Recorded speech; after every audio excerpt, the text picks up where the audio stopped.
Which stories are told and a theft is discovered. Let's see.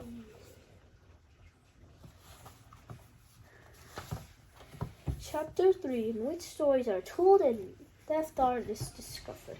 We've seen goblins and a troll as a griffin, Jared told her eagerly as they arranged themselves at the foot of the hospital. It was such a relief to be believed. Now she would just explain how the punter the guy was. Everything would be okay. And Thibault Mallory put in a cookie and taking a bite. We see him, although we're not sure he's the count of a brownie over burger. Right, said Jared, but we need to ask you something important. Thibault and Lucinda asked, patting Mallory's hand. I've seen how it makes. How's he the same, I expect? They're always the same, aren't they? I don't know, Mallory said. And Lucy reached into a drawer on her left side table and brought out a worn green cloth bag embroidered with stars. Templeton loved these. Jared took the bag and peered into it. Silvery jacks next to several stone and clear marbles blended inside the pouch. Oh no, she said, they're mine, or there were when I was young enough to play with such things. I just liked him to have them. That is the poor thing all alone in that old house. He must be so glad you've come. Jared didn't think Thimbletuck was all that good a lad, but he didn't say so. Was Arthur your dad? Simon asked. Yes, he was, she said with a sigh. Have you seen his paintings in the house? They nodded. He was a wonderful artist. He used to illustrate advertisements for soda pop and women's stockings. He made paper dolls for Melvina and me. We had a whole folder of them with different dresses for each season. I wonder what ever happened to those things. Jared struck. Maybe they're in the attic. It doesn't matter. He's been gone for a long time now. I'm sure I'd want to see him anyway. Why not? Simon asked. Brings back memories. Have he left us? You know.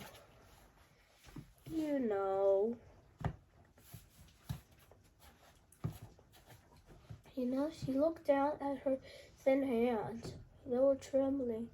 They went out for a walk one day and never came back.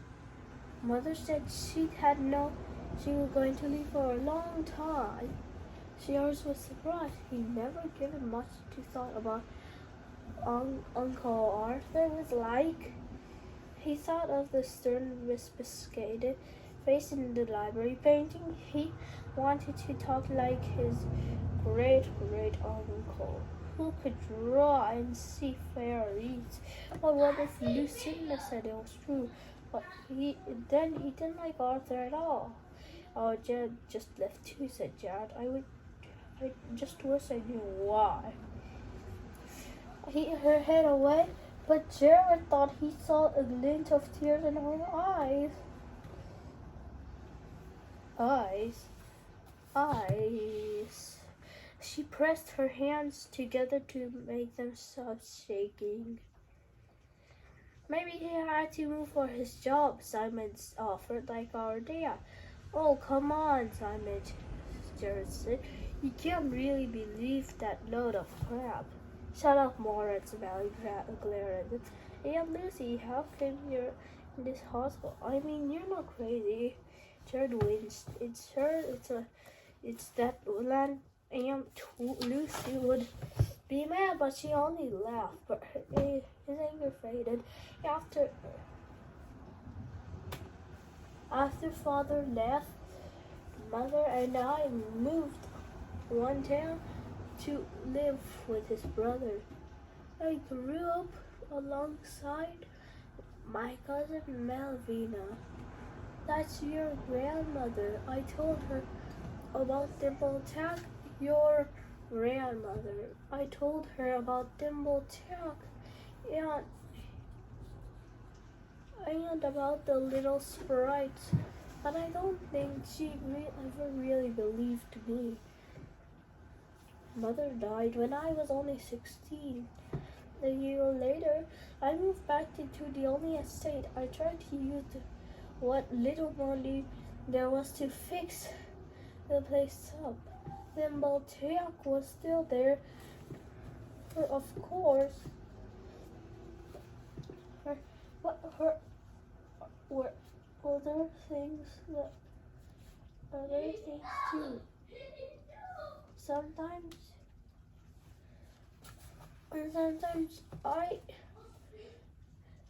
I saw other shapes scuttling around in the dark. Then one day they stopped hiding. They thought I poke me and insist that I give up to them, but I didn't have it. Father had him. He never left it behind. Jared started to speak, but his aunt was lost in her memories and didn't seem to notice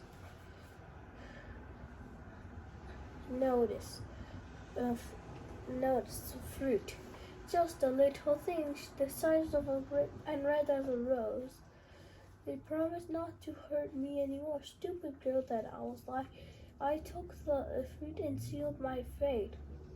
What is the poison? Jared asked, thinking of snow and white apples of a fair. She said with a strange smile. It tasted better than any food I've ever imagined. It tasted the way I thought flowers might. It tasted like something you can't quite put a name to. After that, a human food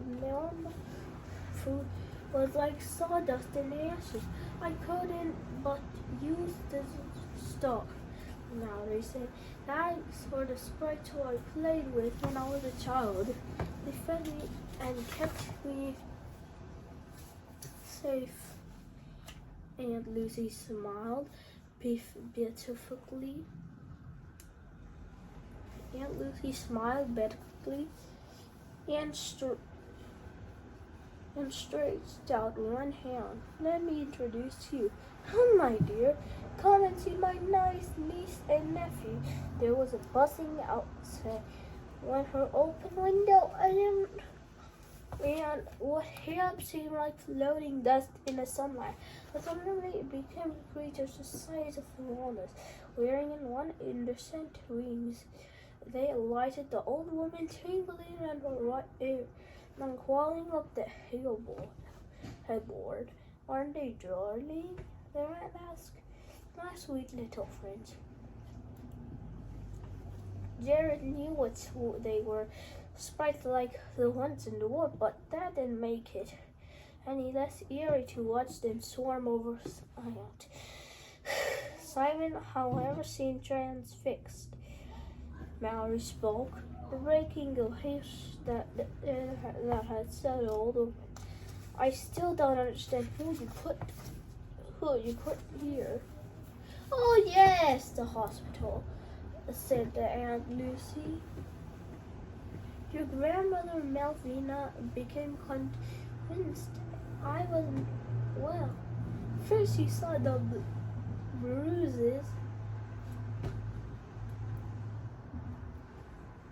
and then the lack of appetite. Then something happened. I don't want to frighten you. No.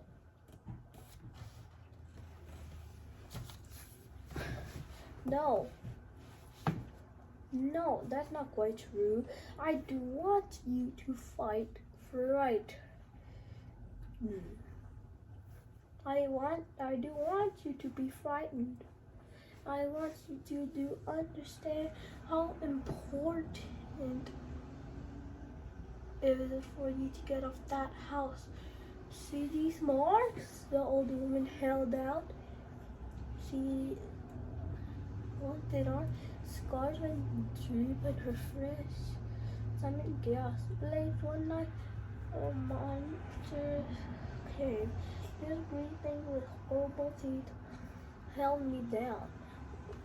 while a giant one with questioned me. I struggled and the claws scraped my arms and legs. I told them there's no books that my father had taken, but nothing I said made any difference. Before that night, my back was straight ever since I walked hunched over. Ever since I have walked hunched over. The marks were the spinal straw for Malvina. She can't believe that I was cutting myself. She couldn't understand, so she sent me here. One of the fairies, clad only in a spiky green seed pod, flew close and dropped a piece of food in the blanket. Near Simon, Jared blinked.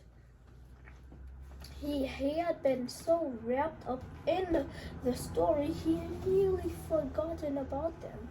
The fruit smelled like fresh grass and honey, and was enclosed in a peppery skin, but underneath Jared could see the red flesh, and Lucinda stared at it, and her lips began to tremble.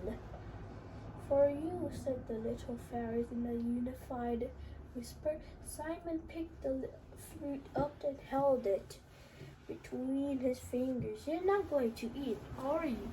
Jared asked, just looking at his mouth water. Of course not, said Simon, but his eyes gleamed greedily.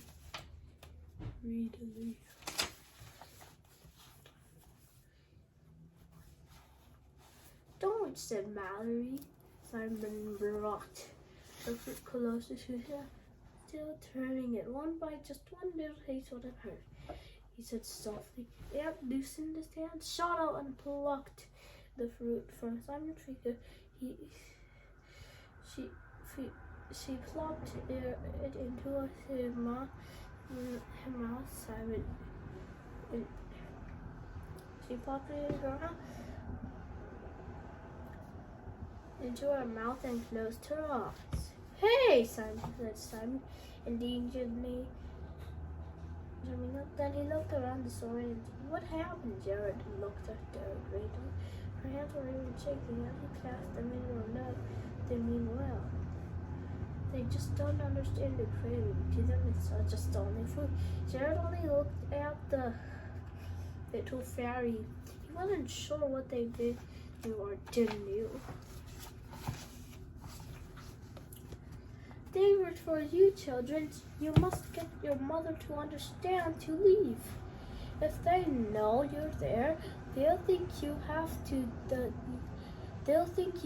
the guide, and they will never leave you in peace. But we do have the guide, Jared said. That's what we came here to ask you about. Aunt Lucy gasped.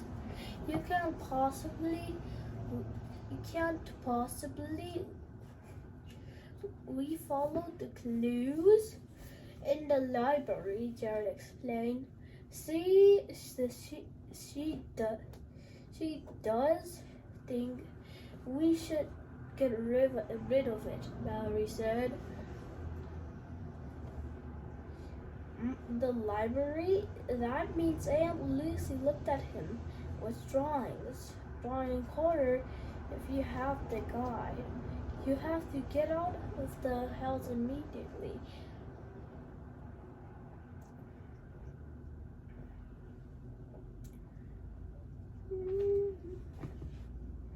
Get out of the house immediately. Do you understand me? The guide is right here. Jerry unzipped his backpack and took out the towel covered.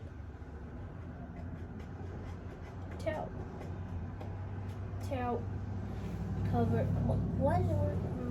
The field guide wasn't inside. They were all looking.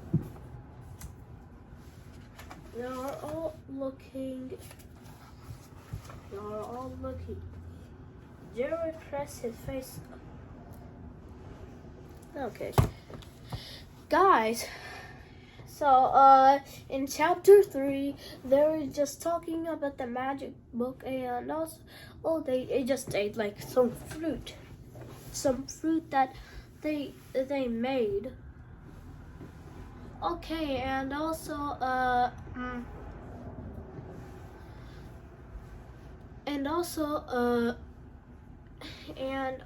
yeah,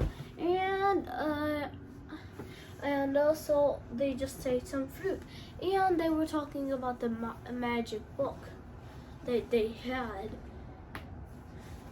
using